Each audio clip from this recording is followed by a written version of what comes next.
Hello, everybody. Welcome into Sports by GSMC Podcast Network. I'm your host, Jeremy Lapidus. Today, we have a lot to talk about, including the Celtics winning their 18th NBA championship, making them the winningest franchise in NBA history, finishing off a 5-game series versus the Dallas Mavericks last night. We'll talk about that. We'll talk about whose legacy this championship affects the most on the Celtics, whether that be one of the veterans or one of the young guys that won their first ring today. And then we'll talk a little bit about the NFL, some news, Brandon Ayuk and T. Higgins, along with some other wide receiver news that came out earlier this week and yesterday. And we'll finish off our show talking some baseball as Garrett Cole is set to make his debut tomorrow against the Orioles. We'll talk about his process coming back and what we can expect from the Yankees moving forward now that they do have their ace in Garrett Cole back on the mound. But before we get into all of that, remember that if you would like to be an even bigger part of the show than you already are, all you need to do is go to GSMCPodcast.net.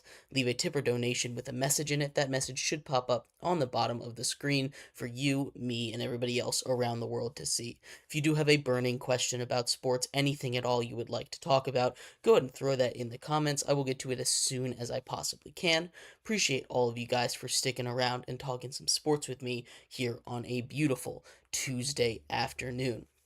But like I was saying, we are going to start off our show with the biggest news around sports today, that being the finals being over in the NBA. The Celtics win their 18th championship in team history, their first since 2008 when they had that big three team with Kevin Garnett, Paul Pierce, uh, you know, and this Celtics team was really, really good, right? We talk about it. We talked about how the one word we could use to describe them was juggernaut. Jaylen Brown wins Finals MVP. He's the first player since 2015 to win Finals MVP and not be on an All NBA team. Excuse me. That goes to show, how deep this Celtics team was. And that's one of the reasons why this Celtics team was perceived the way they were. Obviously, all props to them. They were an incredible team, and they cruised through the playoffs, really cruised through the whole season. You look at their playoff record of 16-3, and you can say, hey, yeah, maybe they didn't have the toughest opponents. Maybe they didn't play the hardest possible schedule. But, it doesn't matter how you do it. It doesn't matter who you play. You don't get to choose that. It matters how you look when you're doing it. And that Celtics team never looked like they were really in any danger. Obviously, they had that atrocious game 4 against the Mavericks where they lost by almost a record.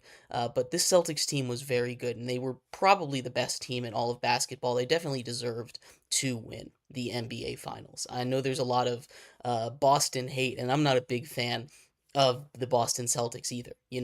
I was definitely rooting against them in this series. I was hoping that Luka and the Mavericks could pull it out. But if you take a step back and look at it objectively, it's definitely they definitely were a great team. You have 5 all-star caliber players on your starting lineup. Al Horford coming off the bench. You got a couple shooters coming off the bench as well. This is a team that's built phenomenally, built really well, built to play with each other incredibly well. It's a great team building is what this is. And sure, some of it is luck. And you get Jaylen Brown and Jayson Tatum in the same draft, and that definitely kickstarts your definitely kickstarts your contention window, and you can get those two all-world players together, right? Jayson Tatum is going to sign his supermax, making him the highest-paid player in the NBA just a year after Jaylen Brown does that. So it's going to be, tough against the cap a little bit, but you now have two of these top tier players. You already had them, but Jaylen Brown finally really asserting himself as another one of those teams that as another one of those players that you can rely on to be a number one option in your system. It's a very it was just a very team friendly win, right? There wasn't one player, and we talked a little bit about this when we did our finals MVP predictions in the last episode yesterday. That, there wasn't really one real front runner for finals MVP. There were a lot of different options that there could have been. There were a lot of different options that you can make an argument should have won it. Jaylen Brown ends up taking home the finals MVP. Jayson Tatum is a guy, I mean, he put up near triple double numbers in the last game, game 5, that closeout game, but he wasn't really playing his best in that series, but he was, very important to keeping them in those games. He had two of his best games in the playoffs. He had two of his best games in the playoffs in the finals there, and was there when he needed to step up in the clutch. It was a team effort. Again, Jaylen Brown ends up taking it. It turns you have another option over there in Drew Holiday, who you had an argument to give it to. Kristaps Porzingis, if he was healthy, was so effective when he was healthy in game 1 and 2 on the defensive end, especially really stopping the Mavericks from what they were trying to do, which was that inside penetration, getting those alley oops, which they really love to get off the pick and roll.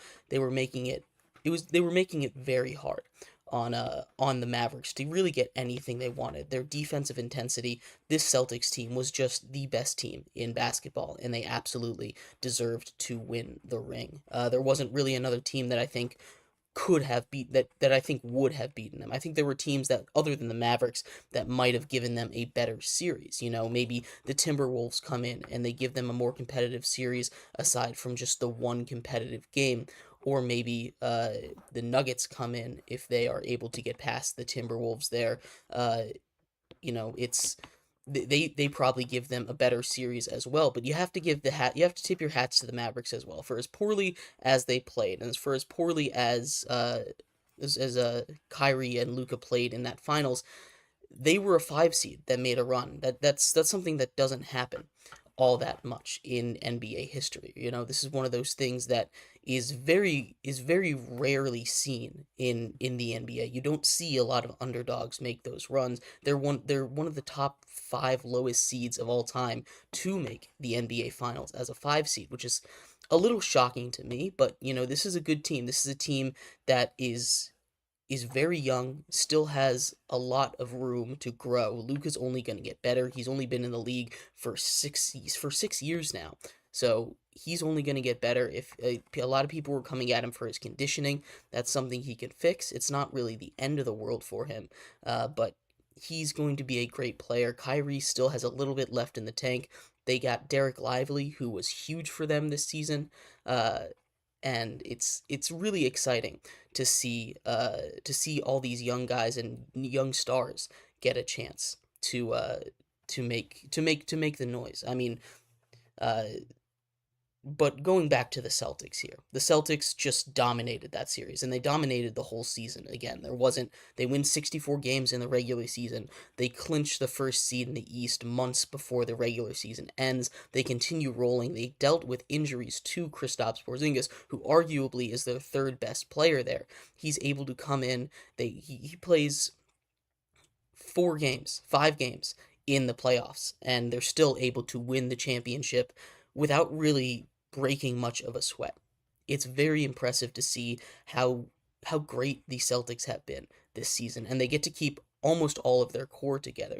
They're going to have to re-sign Jayson Tatum. He's going to become the highest paid player in the league, which that's just how it works. He's going to get a supermax. Do I agree he should be the highest paid?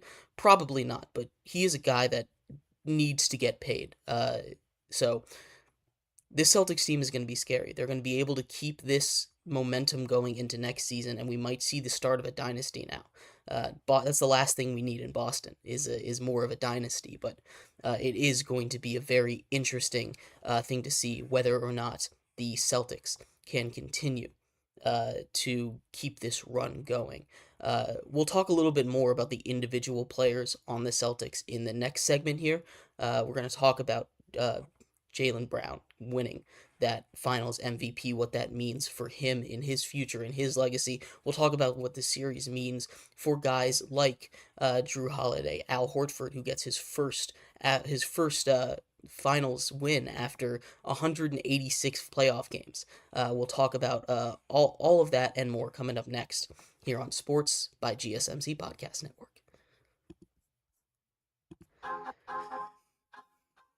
Like I'm losing my mind. Everybody in the world down. Give me a sign, a sign.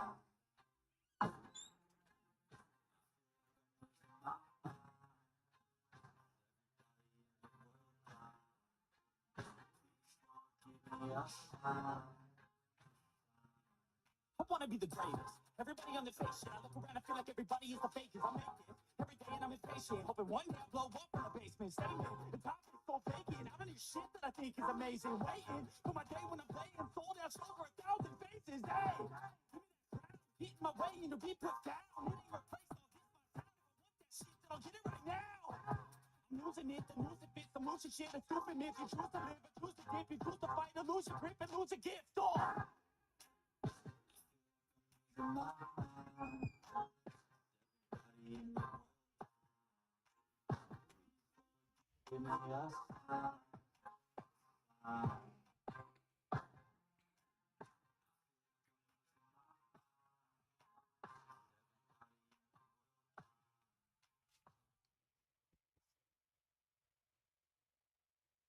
Welcome back to Sports by GSMC Podcast Network. I'm your host, Jeremy Lapidus. If you are just tuning in, we just finished talking about the Celtics winning their 18th championship, passing the Lakers, making them the winningest franchise in NBA history. Congratulations to the Celtics there. We're going to talk a little bit about the individual players here in this segment, talking about what this championship means for their future and what we're looking at as far as legacy goes. But before we get into that, remember that if you would like to be an even bigger part of the show than you already are, all you need to do is go to gsmcpodcast.net. Leave a tip or donation with a message in it. That message should pop up on the bottom of the screen for you, me, and everybody else around the world to see. If you do have a burning question about sports, anything at all that you would like to ask, go ahead and throw that in the comments. I will get to it as soon as I possibly can. Appreciate all of you guys for sticking around, talking some sports with me here on a beautiful Tuesday afternoon. But like I was saying, we are going to delve a little bit deeper into the Celtics side of this NBA championship, talking a little bit about their legacies here, right? And we'll start with some of these older guys. Al Horford, we kind of touched on a little bit in the first segment, but he gets his first ring. He had the his second longest streak of playoff games in NBA history without winning a ring. He was at 186 before finally winning it. He's at 38 years old. He's a guy that's probably going to be who's probably going to be a Hall of Famer. You know, you go back to his time in the NBA. This absolutely helps his legacy here, but also including the 2 championships that he won in Florida. Because the Hall of Fame isn't just an NBA award; it's an all basketball award. He absolutely is. He absolutely is a guy that deserves to be in the Hall of Fame, and he's been so solid for so long. I mean, you think about Al Horford, he's been doing this for his longevity is insane, right? The only one that continues to the only one that continues to uh, beat his longevity is LeBron James, which is why it kind of gets overshadowed a little bit because he's doing this at the same time as LeBron James, who is being just so special with his longevity.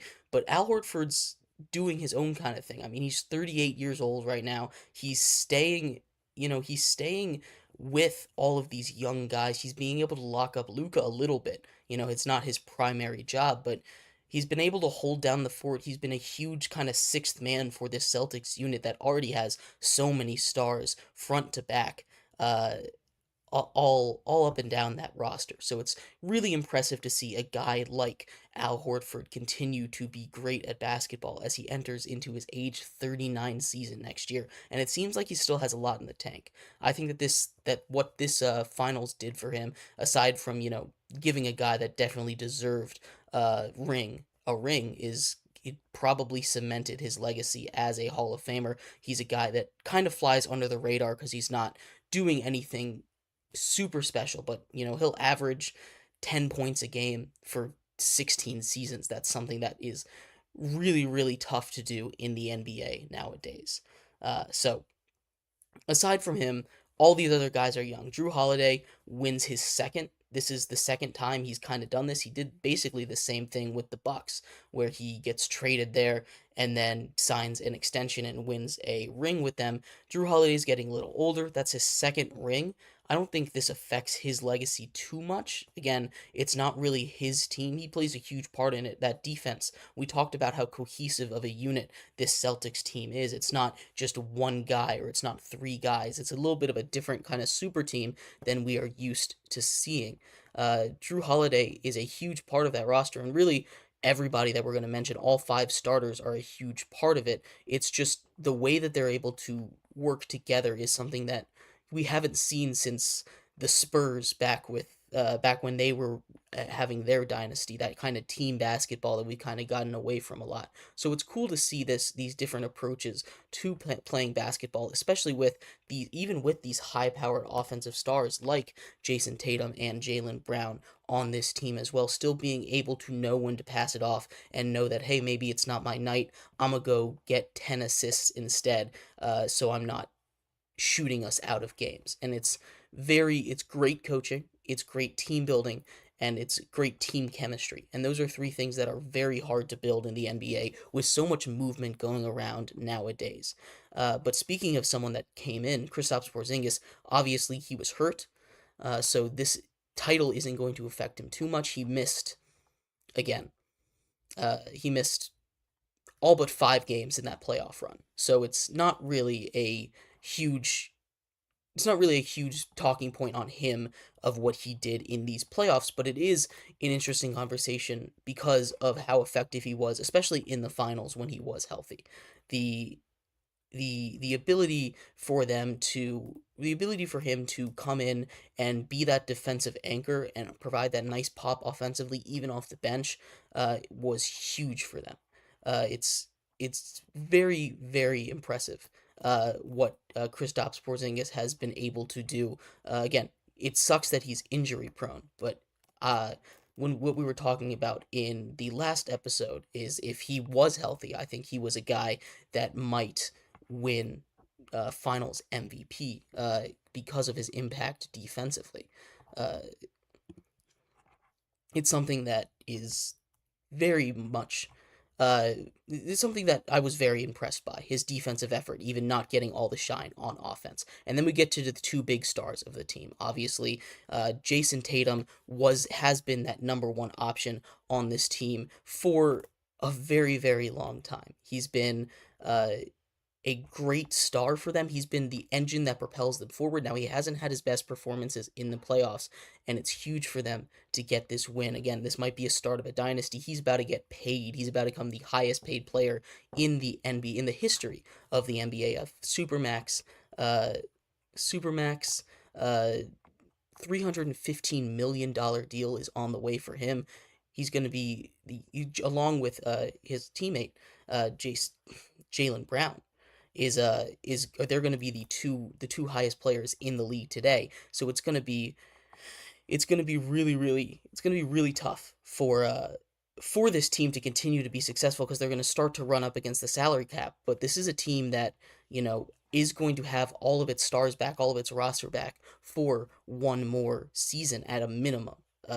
You know, and then we get to Jaylen Brown. Jaylen Brown has has been the most affected by this playoff run, especially not just these finals, but by these playoff runs. He was always looked up as a second option, but it really was more of a 1A 1B relationship with him and Jayson Tatum, right? You have a guy in Jaylen Brown who is a little, I mean, no one on this team is really loud, but it's uh no one on this team is really loud, but it's it's these two guys, they work so well together. They've been there the whole time. It's very much it's a great relationship between these two. And having them together on this team. Now, people are keep trying to pit these two against each other, and they played 107 playoff games together. That is a record for games played together before they won a championship. But these two guys are going to continue to grow their legacy together, play more and more years together, at least 4 more years together, and continue to grow Boston basketball. Again, 5 years between championships in Boston. This is the first championship that the Celtics have won since 2008. So it's been a while since the Celtics were on top of the world, but they are primed to start a dynasty. They've got a young coach, they've got a young core. Most of their guys are under 26, 27. It's going to be tough for the rest of the NBA to go up against the Celtics team if they're able to stay together underneath the cap. It's going to be a little harder with the new cap gymnastics as, like I said, Tatum is about to get paid. They've already paid Jaylen Brown, but it's a it's going to be a delicate situation there. I think that Jaylen Brown obviously got the most uh, got the most growth out of these playoffs, at least as a legacy wise go. You know, winning the MVP for the Eastern Conference playoffs and for the Finals MVP. So it's very much a it was a very successful run for the Celtics. Congratulations to them. They deserve to win. They were the best team in basketball this season. But anyway, in our next segment here, we are going to move off of basketball, move into the world of football, talk a little bit about some wide receiver news, starting with Brandon Ayuk and his drama with the 49ers, as well as the Bengals and T. Higgins. So stick around for that. We'll be right back here on Sports by GSMC Podcast Network. Looking for your daily fix of sports talk without having to pay for it? GSMC Sports Network is available on YouTube. Just search GSMC Sports Network. Get your fix of daily sports talk shows on YouTube, absolutely free. NFL, college football, NBA, MLB, MMA, UFC, fantasy football, and so much more. GSMC Sports Network has shows running all day long, with new sports shows starting every 2 hours. Just like on your favorite cable sports channel, except GSMC Sports Network is absolutely free. Just search GSMC Sports Network on YouTube to catch one of your new favorite shows, like the GSMC College Football Podcast, Chip Shot Football Podcast, Hoops and Heels Women's Sports Podcast, GSMC Basketball Podcast, and so many more. Check it out for yourself. GSMC Sports Network, now available on YouTube, absolutely free. Search GSMC Sports Network on YouTube right now.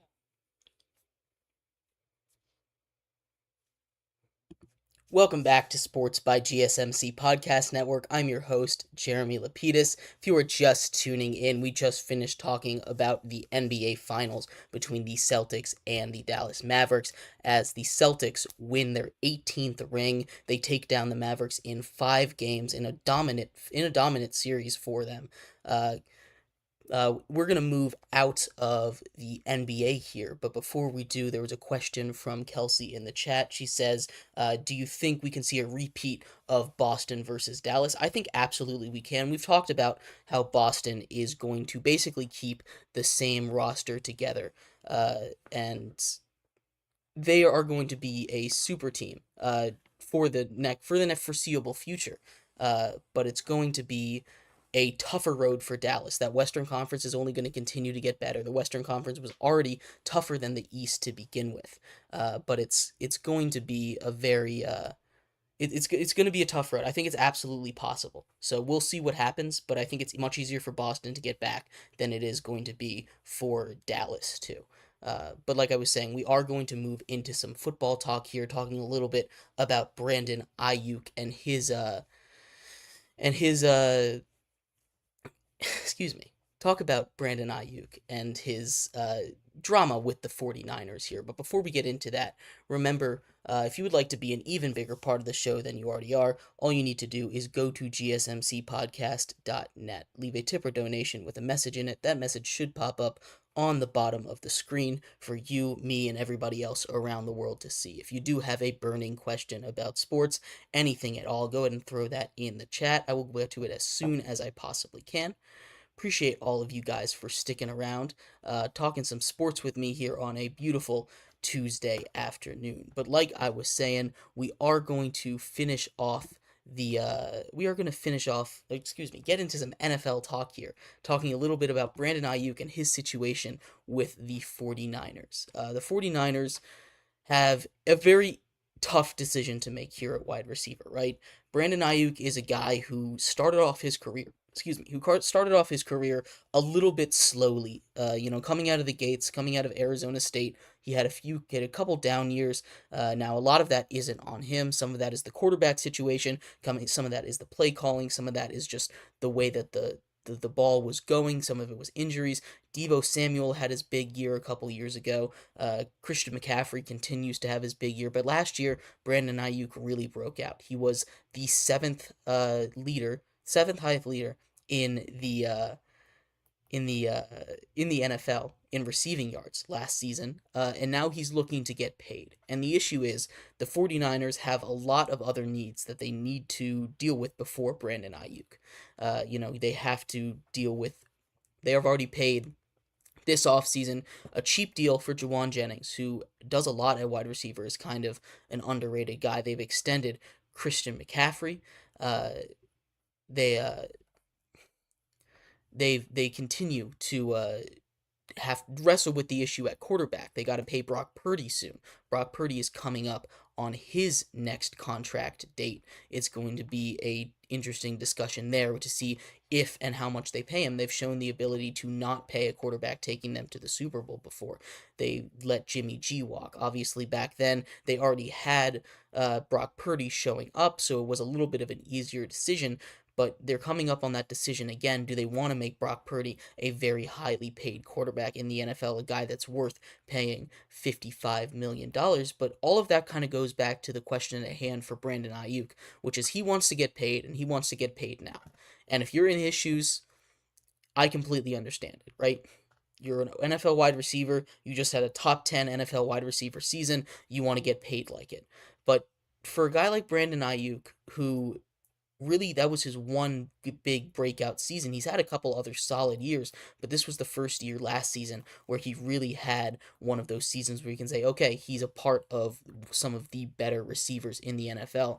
Now, I'm not on the same page. I think Brandon Ayuk is a guy that's easily replaceable, especially with a guy like Juwan Jennings, who I do really like. He doesn't do everything the exact same as Brandon Ayuk can. Brandon Ayuk is a great receiver, but the 49ers have to figure out how they're going to allocate resources, how they're going to continue to make this a championship team as that roster continues to get more and more expensive. And that's the hardest thing about being an NFL GM, right? In a perfect world, you can build it like a fantasy team. You can have all these great offensive and defensive players. You can have all these guys that you can have all the best players in the world, but in reality, you don't have the money to pay them.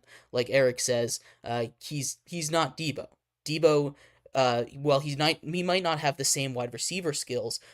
His versatility as a runner in the backfield, his ability to break tackles and be physical, it fits really well with that 49ers system. Brandon Ayuk, who, while he fits well in that 49ers system, is not a guy that I'm breaking out my pocketbook and writing him a $30 million check, right? And that's what he's asking for. He's a guy that maybe most I'd give him is $20 million. And again, that's still a lot of money for him. I think he's a guy that can be pretty much replaced, especially on a team like the 49ers, where while he seemingly was option number one in the passing game, it seems like that is something that can just get phased out. He was going up against a lot of single coverage because Deebo and Kittle and McCaffrey and all these guys were getting all that double coverage, high attention from those safeties, and Ayuk was able to go one-on-one. If he wants to be paid like a wide receiver one, he's going to have to go somewhere that can make him that wide receiver one where he can prove it. And I don't think the 49ers are in a spot where they're willing to pay. And it seems like Brandon Ayuk is kind of on the same page as that right now, right? He comes out, he posts a video to TikTok talking to rookie quarterback for the Washington Commanders, Jayden Daniels. Jayden Daniels, who was drafted by the Commanders second overall this year, former quarterback at Arizona State for Brandon Ayuk. So he was having this conversation and he says they don't want me. Now, we don't know who they is in this situation. We don't have a lot of context in this situation because nothing more has come out. And you also have to remember that a lot of this is, contract leveraging, trying to get the best deal for your contract, trying to get the most money possible. The agent probably says to post this cause drama. A lot of I live around the Washington D.C. area, so all the sports talk today on the radio, on the local news is about, hey, let's get Brandon Ayuk to DC. And just because he was talking to Jayden Daniels, which slow your roll on that. There's a lot that have to go into that. There's a reason I'm sure the 49ers were trying to trade him because it doesn't seem like they want to pay him. And if you're not going to pay a guy, you want to get your some assets back for him, right? Like Eric says, the 49ers have to pay a lot of players, and Ayuk is at the bottom of that list. That's absolutely right. You have to pay your quarterback. I think that Brock Purdy's a guy that's definitely worth paying. In a perfect world, I'm not giving him $50 million, but you kind of are going to have to give him that $50 million. I think he definitely deserves that high paid money. Debo already got his contract. They just paid McCaffrey. They drafted Ricky Pearsall in the draft this year. They already extended Juwan Jennings. It seems like they're preparing to let Brandon Ayuk go from every single move they've already made. They don't really have enough money to go on the books. They're going to have to extend some of their defensive players soon. So to keep that great defense together. And this is the cost of being This is the cost of being a Super Bowl team.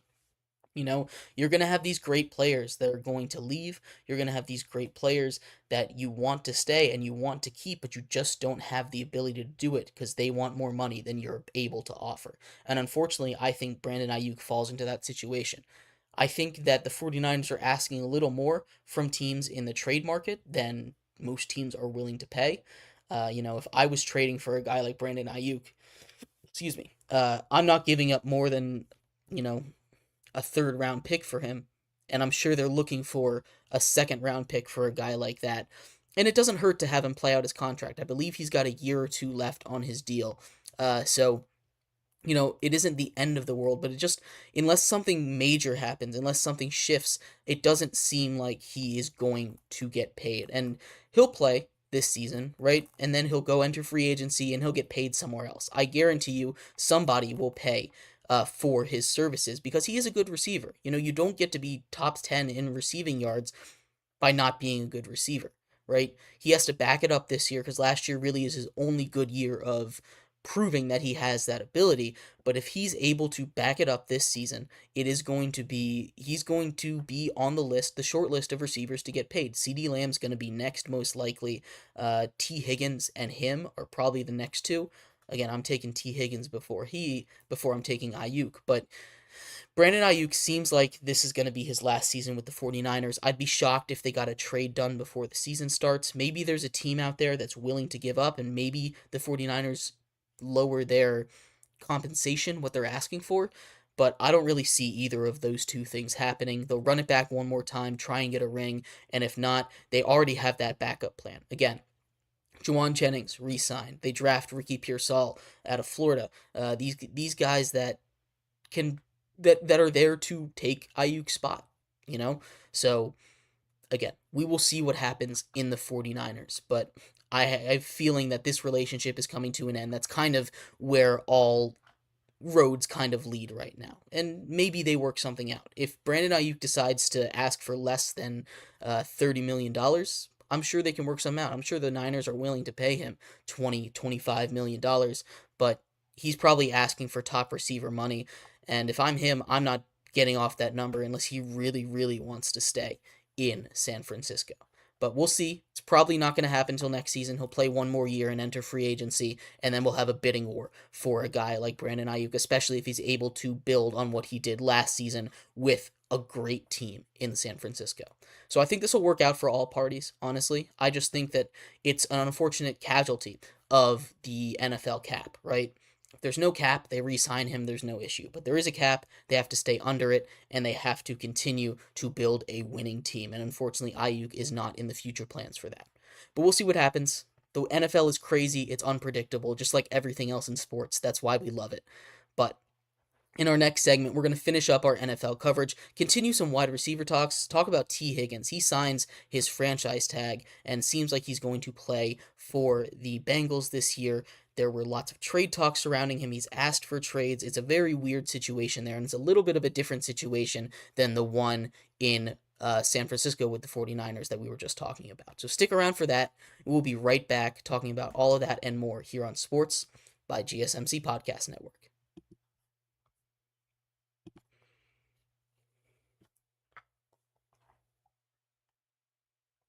For the best and latest podcasts available anywhere, go to the podcast app on your cell phone and type in GSMC to access free content-rich podcasts on health and wellness, book reviews, sports, entertainment, relationships, social media, movies, technology, finance, and even weird news. Subscribe and download the GSMC Podcast Network's family of shows, available everywhere podcasts are found.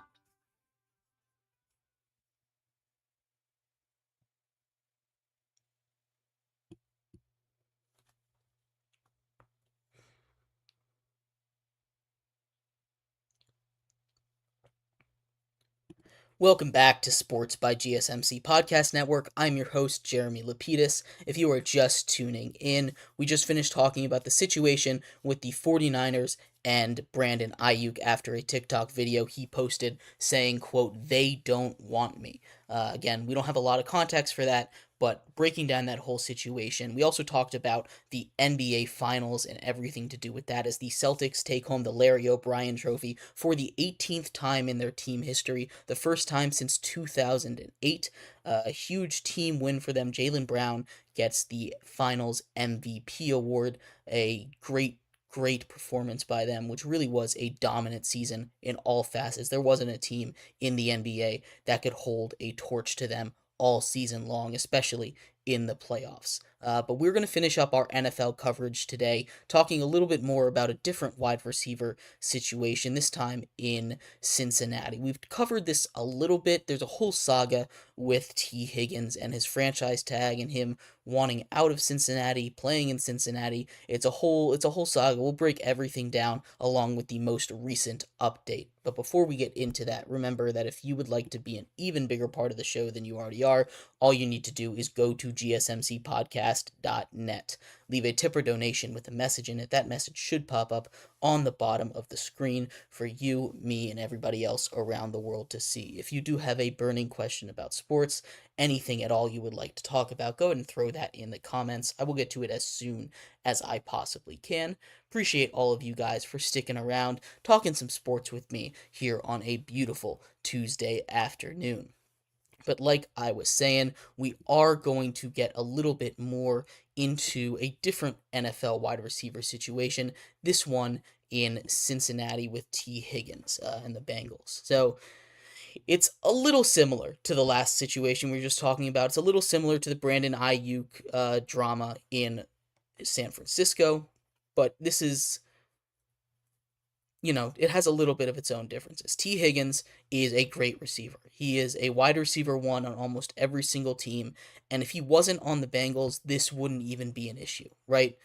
But he is on the Bengals, and his teammate is Jamar Chase. Jamar Chase, who is one of probably less than 15 receivers that are better than T. Higgins, and that is a great wide receiver core to have. It's a great problem to have if you are Cincinnati, but the problem starts when you have to pay these guys, and it always comes to money. The NFL is a business at the end of the day, so it's always going to come down to who is paying who and who can pay who and who gets the money, right? But T. Higgins, is his turn to be paid. He was offered a franchise tag this season, which the franchise tag is the average of the top 5 players at your position.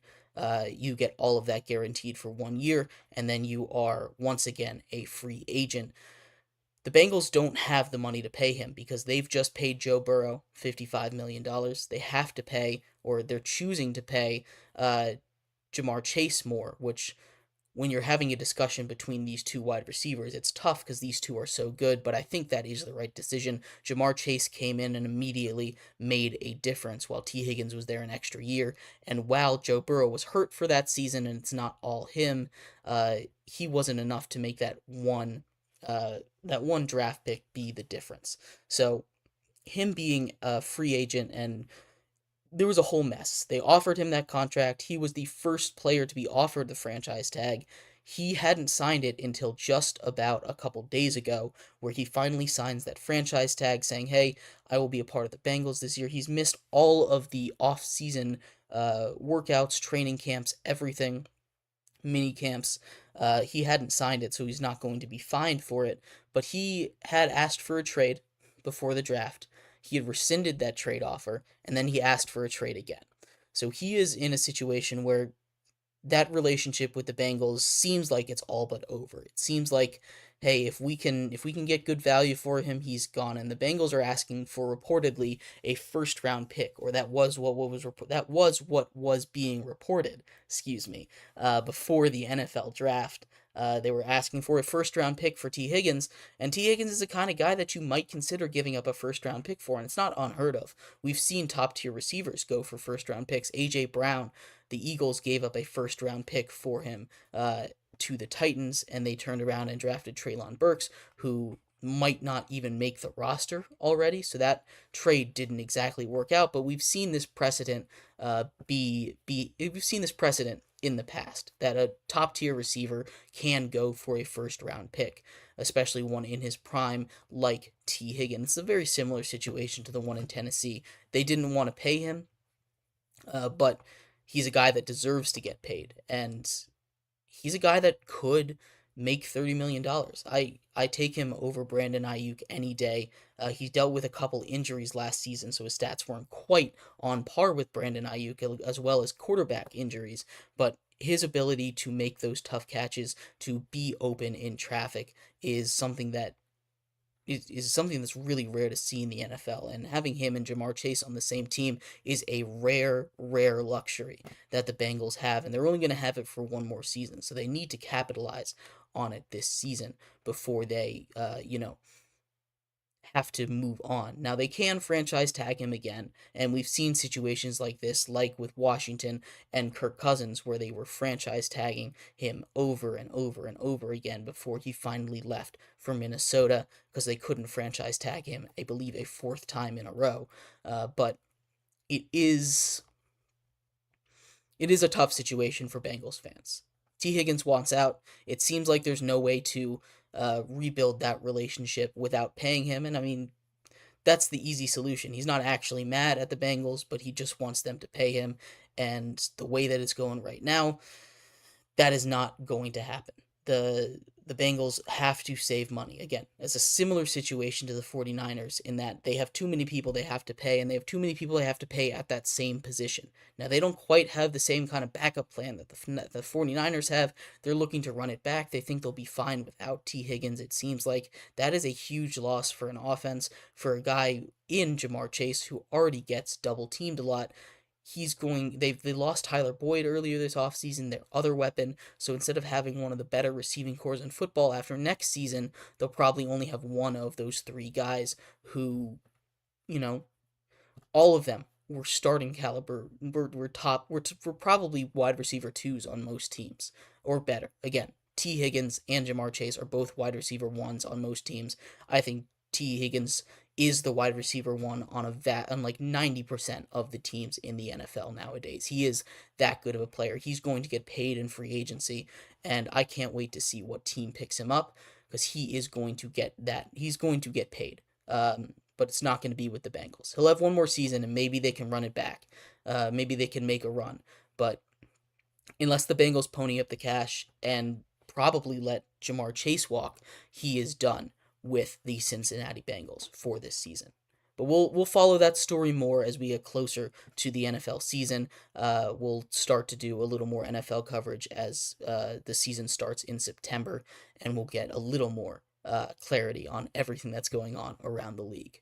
But we're going to end our show today talking a little bit about baseball. The Yankees have made a lot of roster moves, including announcing that Gerrit Cole will start his first game of the season tomorrow. So we'll talk a little bit about what that means for the Yankees, who are already first place up in the AL East, almost 50 wins on the season, looking to win a World Series, bringing back who arguably is the best pitcher in baseball. So we'll talk about what that means for them and the rest of the AL East coming up next here on Sports by GSMC Podcast Network.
Welcome back to Sports by GSMC Podcast Network. I'm your host, Jeremy Lapidus. If you are just tuning in, we just finished talking about the NFL and a couple different wide receiver contract disputes, that being between T. Higgins and the Bengals and Brandon Ayuk and the 49ers. Before that, we were talking about the NBA as the Boston Celtics win the NBA Finals for the 18th time, the first time since 2008.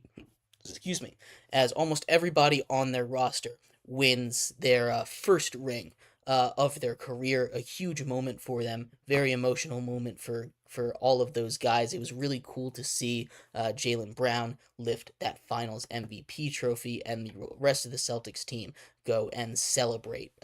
But in this segment, we are going to move into the world of baseball. Big news out of New York. Gerrit Cole, arguably the best pitcher in all of baseball, is set to make his season debut tomorrow against the Baltimore Orioles. A huge matchup for Gerrit Cole, who's been really good in rehab. We'll talk about what that means for the Yankees, who are already first in the AL East, first in the AL, and the rest of baseball. But before we get into that, remember that if you would like to be an even bigger part of the show than you already are, all you need to do is go to gsmcpodcast.net.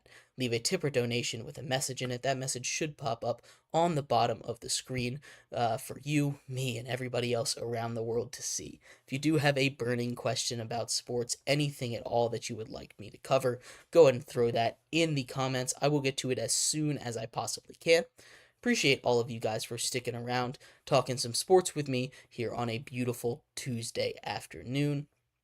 But like I was saying, we are going to get into the world of baseball here, talk a little bit about the Yankees and Gerrit Cole making his debut on Wednesday. He missed it's been almost 3 months since he was shut down. It was a elbow injury that he got shut down for. In his first his rehab starts in AAA, he seemed like he's back to himself. His last start, he had 10 strikeouts in 4 1/3 innings.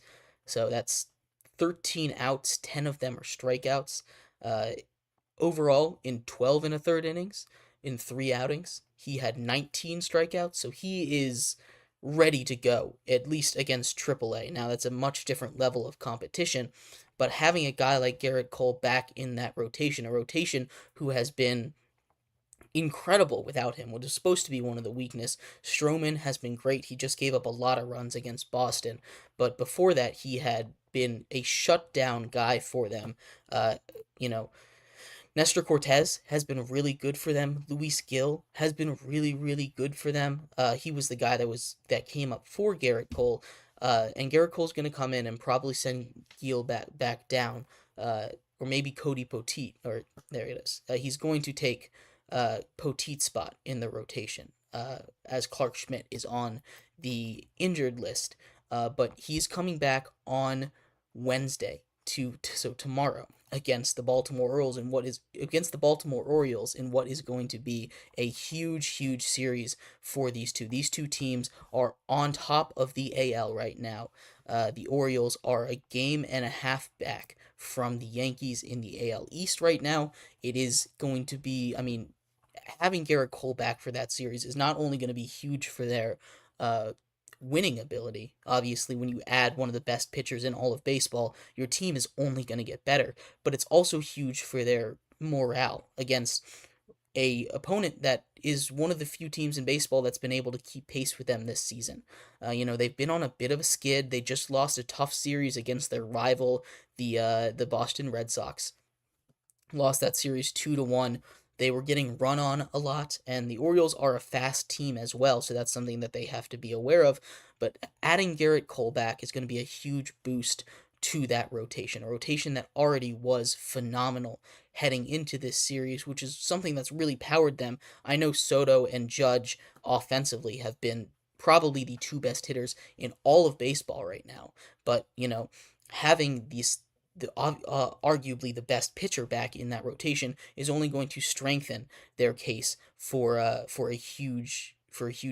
World Series as the season continues. Again, 3 months without their ace, they're still on top of the MLB. This is what was supposed to crush them. This is what was supposed to put them out of playoff contention, and yet they've continued to muscle through it. They've continued to be one of the best teams, if not the best team, in all of baseball through the first 3 months, and getting him back, I'm scared to think of what this might look like. They've won 50 games already this season, and they have the best record. They're only getting better. I know they lost Rizzo to an arm injury, and he was a pretty big part of their lineup, but they're getting to call up some young guys as well. It's going to be a great summer for Yankee baseball, and we'll see what happens come the playoff time. But Gerrit Cole coming back against arguably the toughest opponent that he possibly could. So this is going to be a good test to see if he's ready or not. This is a big series. This could seed division control. Like I said, it's only a game and a half. It's only game and a half lead. It's a 3-game series against Gunnar Henderson and the Orioles. Winner of this series could be the new division leader, new best team in the AL. It's a huge series, and getting Gerrit Cole back is exactly what they needed to make those. If it's exactly what they needed if they're going to make a deep playoff run. But anyway, thank you everybody so much for tuning in to today's episode of Sports by GSMC Podcast Network. I've been your host, Jeremy Lapidus. Tomorrow, we'll be back with some NHL commentary. We have Game 5 between the Panthers and the Oilers. Could be an elimination game. I think the Oilers might be able to extend the series. It is going to be a tight one. Maybe some overtime tonight. That'd be exciting. But we'll see what happens in there. We'll talk about everything that goes on in the world of sports in the next 24 hours. So I will see you same time, same place tomorrow. I'll see you then. Bye-bye.